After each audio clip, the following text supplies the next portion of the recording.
Well, in this video, we are going to study about the forced oscillations and resonance. So now topic of discussion is the periodic motions we are going to study again and again with the new dimensions. So now here we are going to study about the forced oscillation के बारे में हम पढ़ेंगे और उसके बाद हम पढ़ेंगे रेजोनेंस क्या होता है। तो हम शुरू करते हैं कि हमने सबसे पहले सिंपल पेंडुलम के बारे में पढ़ा है कि जिसमें हमारे पास एक जो ब्लॉक है वो एक स्प्रिंग के साथ जुड़ा हुआ है, आप यहाँ देखते हैं फॉर एग्जांपल। और जब इसको हम इक्विलिब्रियम पोजीशन से डिस्प्लेस करते हैं और रिलीज़ कर देते हैं, फॉर एग्जांपल आप इस मास m को एक किनारे पर ले जाते हैं, प्लस a के ऊपर ले जाते हैं और उसके बाद आप इसको छोड़ देते हैं, बट विल हैपन ये जो स्प्रिंग है वो कभी इधर को जाएगा, कभी इधर को जाएगा और धीरे धीरे क्या होगा, इसकी जो ऑसिलेशंस होंगी वो घटती चली जाएंगी, इसका एम्पलीट्यूड डिक्रीज होता जाएगा and finally it will be in the equilibrium position at x is equal to 0। Okay, इस स्टेज के ऊपर ये अपनी एक नेचुरल फ्रीक्वेंसी ओमेगा के साथ ही ऑसिलेट करता है और इन ऑसिलेशंस को हम बोलते हैं फ्री ऑसिलेशंस। तो फ्री ऑसिलेशंस का मतलब आपने समझना है कि आपने इस ब्लॉक को जो स्प्रिंग के साथ जुड़ा हुआ है इसको आप एक किनारे पर ले गए, यहाँ से आपने इसको छोड़ दिया, रिलीज़ कर दिया और ये थोड़ी देर के लिए ऐसे ऐसे ऐसे ऐसे करके करेगा और थोड़ी देर के बाद ये रुक रुक के यहाँ आके रुक जाएगा। तो उन ऑसिलेशंस को हम बोलते हैं फ्री ऑसिलेशंस और यहाँ उसकी जो फ्रीक्वेंसी होती है उसको हम बोलेंगे natural frequency, that is omega. Okay, no this free oscillations they die out, these free oscillations die out because of the damping force। आप जानते हैं कि सिस्टम के किनारे हमेशा सराउंडिंग में या तो एयर होगी, if there is air there be already air, और लिक्विड हो सकता है और कुछ अनदर मीडियम हो सकता है। So because of that damping arises, damping force will comes in to play. Because of this damping force ये जो आपका ऑसिलेटर होता है उसकी जो ऑसिलेशंस होते हैं धीरे धीरे रुक जाती हैं। ऐसा भी हो सकता है जैसे फॉर एग्जांपल आपने देखा है कि आप एक झूला झूलते हैं और झूला झूलने के टाइम आप एक किनारे पर पहुंच जाते हैं।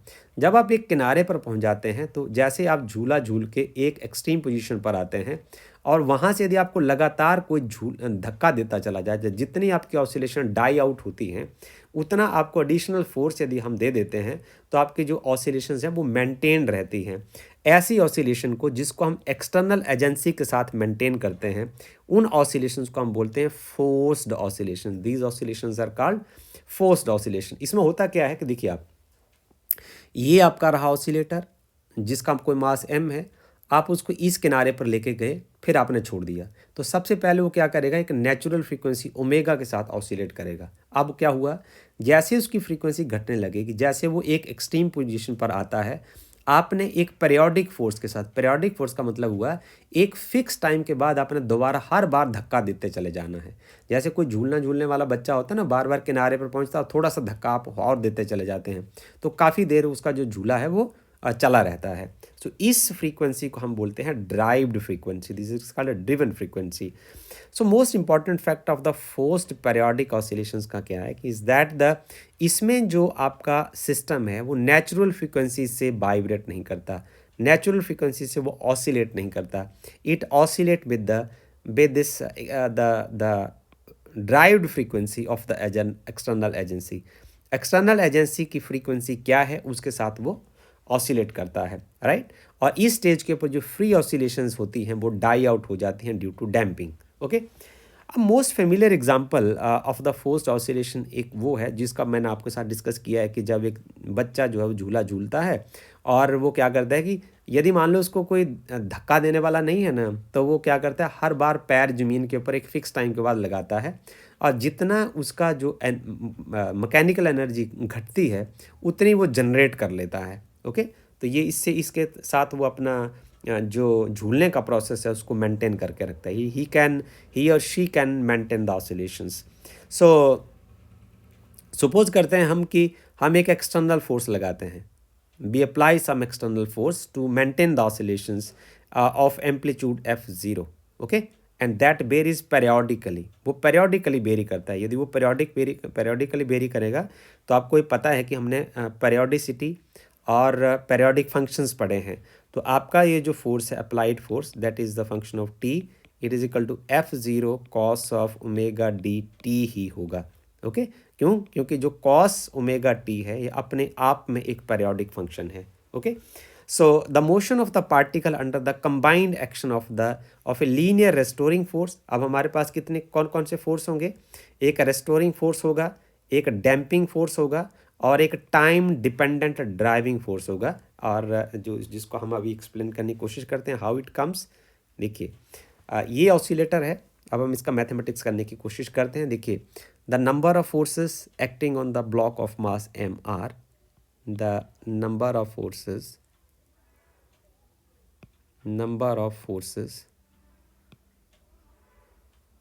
acting on the oscillating block। जो ब्लॉक ऑसिलेट कर रहा है उसके ऊपर फोर्स कौन कौन से काम करेंगे? हम यहाँ लिख देते हैं F net force. Net force acting on this is equal to this is minus B into B. ये डैम्पिंग की वजह से होगा, minus K x this restoring force होगा और एक होगा periodic force that is F the function of T, right. So मैं यहाँ लिख देता हूँ कि यदि आपके पास ये ब्लॉक जिसका मास m है and if it is accelerating with an acceleration a, तो हम इसकी जगह क्या लिख सकते हैं? M A the function of T is equal to minus B into B minus K X plus this periodic force is equal to F zero cos of omega T plus five, right. So this is the force we are applying periodically. अब हम ऐसा लिख सकते हैं, इसको differential form में लिखना हो तो हम ऐसे लिख देंगे m this is d square x upon dt square and plus b into dx upon dt plus kx is equal to this is f0 cos of omega t plus phi. So I can mark this as equation number 1 and this as equation number 2. Okay, so the solution of this equation is now the solution of this equation 2 is the solution of equation 2 is इस equation का solution क्या होगा? The solution of this equation is this is time dependent, x the function of t, this is a cos of omega d into t plus phi. This is the solution of the equation. I can mark this as equation number 3. So here a is equal to, जो a का value होगा वो होगा this is f0 upon I can write this is m square and omega square minus omega d square whole square plus omega d square b square 1 by 2. Okay, and tan phi जो phase constant है उसको यदि आप evaluate करना चाहते हैं तो यह आएगा minus v zero upon omega d into x zero.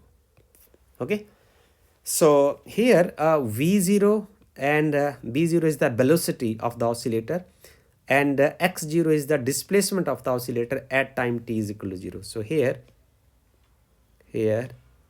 b0 and x0 are velocity and displacement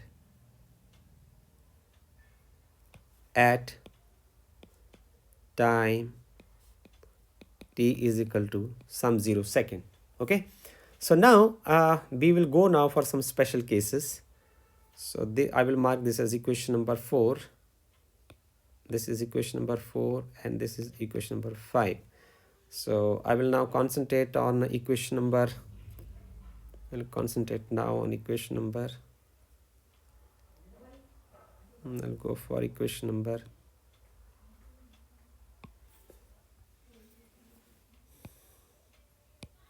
so now I will start with equation number 4. So this is equation number 4. Okay,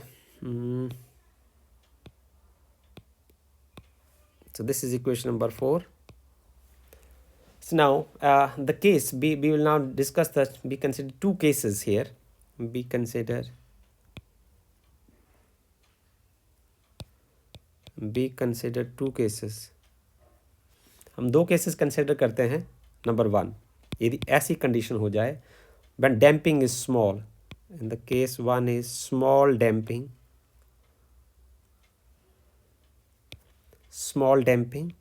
driving frequency far from natural frequency, when driving frequency is far from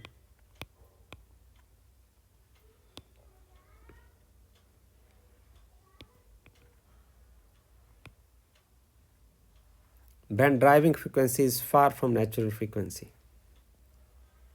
Okay, so now see here from equation number 4, see carefully. इस case में क्या होगा हमारे पास, in this case omega dB is much smaller than, here in this case this part, here we can write that omega dB is very much smaller than m square omega square minus omega d square का whole square. इससे ये बहुत कम होगा. Okay, this part is very very small. तो if this part is very very small, तो आपकी equation number 4 क्या reduce होकर रह जाएगी. देन फ्रॉम इक्वेशन नंबर 4 ये इक्वेशन रिड्यूस होकर क्या हो जाएगी, amplitude is equal to f0 upon m square omega square minus omega d square whole square. This is square root, square से स्क्वायर रूट कैंसिल हो जाएगा. We are left with f0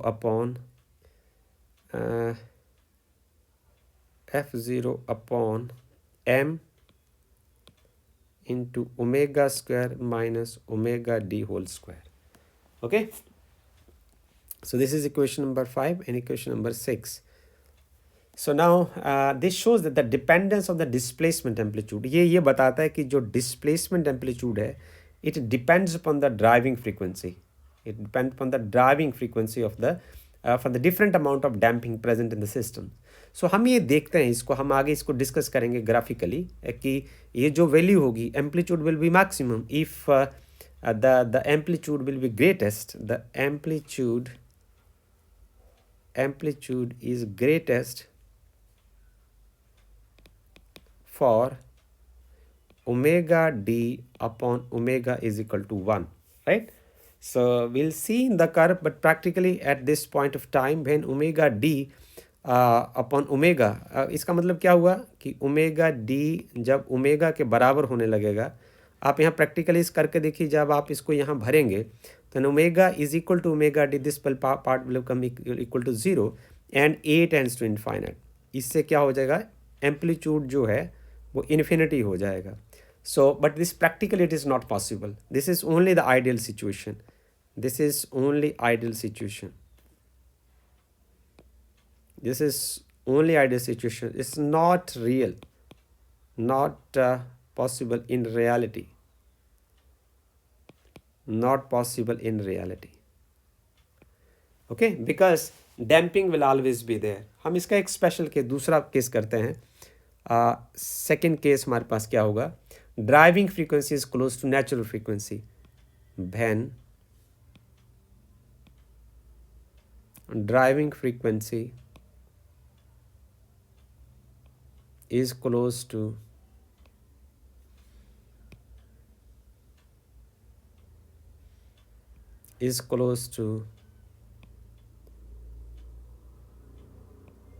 when driving frequency is close to natural frequency. Here in this case इसमें क्या होगा कि omega d is very close to omega, so we can write down if omega d is approximately equal to omega. So if omega d is approximately equal to omega, then from equation number 4,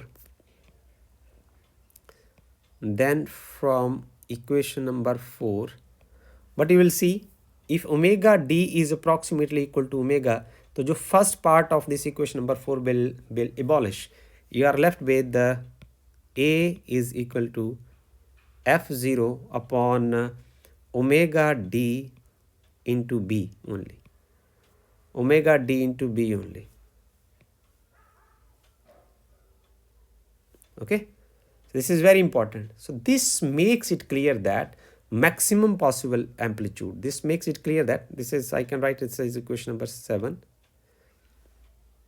So this make it clear that the maximum possible amplitude, this is A, okay, for a given driving frequency, किसी driving frequency के लिए is govern by the driving frequency and the damping and it is never infinity. अभी ये बताएगा कि ये infinity नहीं होगा. तो the phenomena of increase in amplitude, हम यहाँ लिख देते हैं the phenomena of increase in amplitude, the phenomena of increase in amplitude when driving force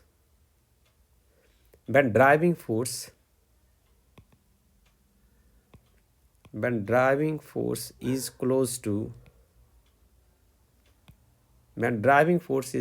to the natural frequency, to the